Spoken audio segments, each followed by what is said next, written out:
So when I left the military, one of the hardest things that I had to face or confront was the fact that the guys that I was around and served with just weren't there anymore. It was something that I really missed. I didn't think I would, but that camaraderie, that team ethos, that bonding, the banter. And when I left, there was just none of that. That type of banter just doesn't happen in Civvy Street. And when I joined the sports team at our local college in terms of teaching, it was very much every person for themselves. For a little bit, it was a good atmosphere. But then it kind of like turned very sour because of the management. And I just was like, is this how people function in offices and corporate world? So there was nothing there. And then I left and then I started working for myself. And then I started to meet some lifelong friends through my first business, which was the boot camp. I got on really well with all of those guys. But what was always missing was this camaraderie that you could only really get in certain places. You know, it was the tough love, it was the rugged banter, it was that man-to-man element type of thing. And then in 2015, I was introduced to jiu-jitsu. I remember Rich, who's one of my mates who I do jiu-jitsu with, he took me up. And I remember I was like, I got this. Easy, whatever, I'm a former Royal Marine, whatever. Got spanked, got absolutely spanked, but I also got hooked. And I started going more frequently, more regularly. And I started to find what I was looking for. You know, it was just that being around that manly, and there were women there, type of environment where there was like fighting, where there was play fighting, there was banter, it was really good. And in theory, that was 10 years ago. Well, it was 10 years ago. But during those 10 years, I've taken two-year spells out. In 2016, at the very end of 2016, I got injured. And I ended up it took me 2 years to get back. And then over COVID, I don't think I trained for 2 years. Probably a year and about 18 months maybe. And I really noticed it. I really missed it. And what I can say is that, like today, I'm part of the competition team. Although I'm not competing at the minute, I will be. There is this like bonding that you kind of have with another guy, and you can only get it in this place where someone is trying to choke you out, break your arm, or your leg or your ankle, and at the end going, oh, good effort, and shaking hands and hugging each other.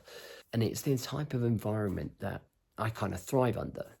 One of the things jiu-jitsu has given me over the years has been an escape from the responsibilities, the mental and emotional pressures that entrepreneurship brings.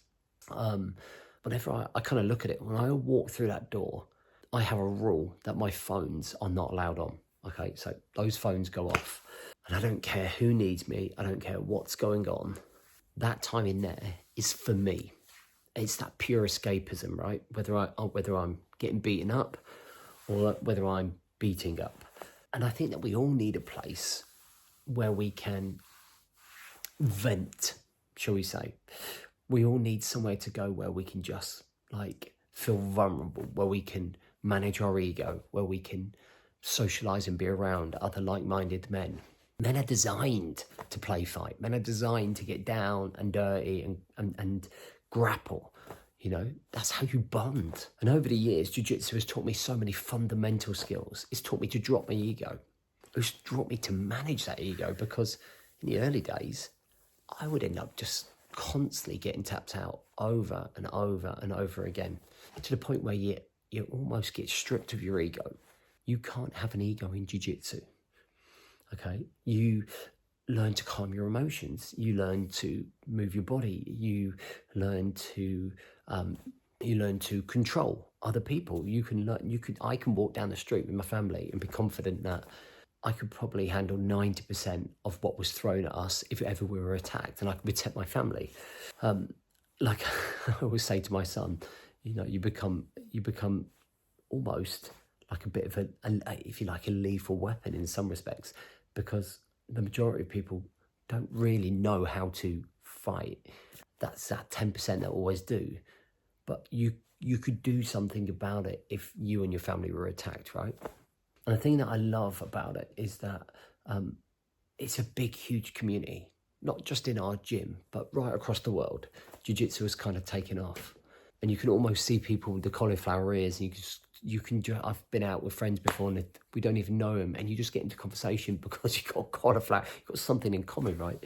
And that's very much the same as Royal Marines. Anyone that's got Royal Marine, who's a veteran, who has a tattoo or had the berry, you just naturally get on with them. So you just naturally get on with somebody that does jiu-jitsu. I know that's probably doesn't happen everywhere, but I think everybody needs the jiu-jitsu in their life, whether it's running or whether it's gymming, whatever it might be. We need to go somewhere where we can just disconnect, where we can take away the pressure of the world, where we can really focus on ourselves, where we can really develop a skill, where we can really bond with people, you know.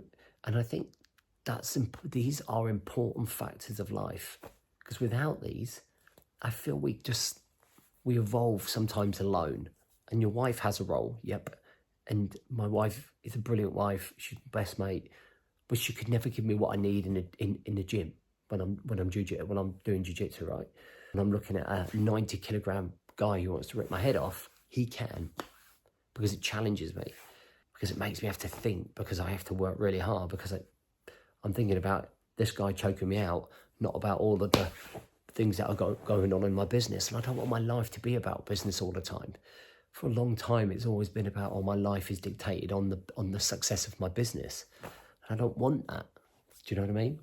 So I think jiu-jitsu has played that part in terms of mental, emotional, and physical regulation of ability, manage my ego, manage my emotions, but just being around people that lift me. Like, I'm at the bottom, like midway through the ladder, and I don't ever want to be at the top of the ladder, because I want to keep challenging myself, and that is what I get from it. So if I can give you any tips or advice, it's at least go and try. And you can't just do one. You have to do at least 5 to 10 sessions of jiu-jitsu. You will love it.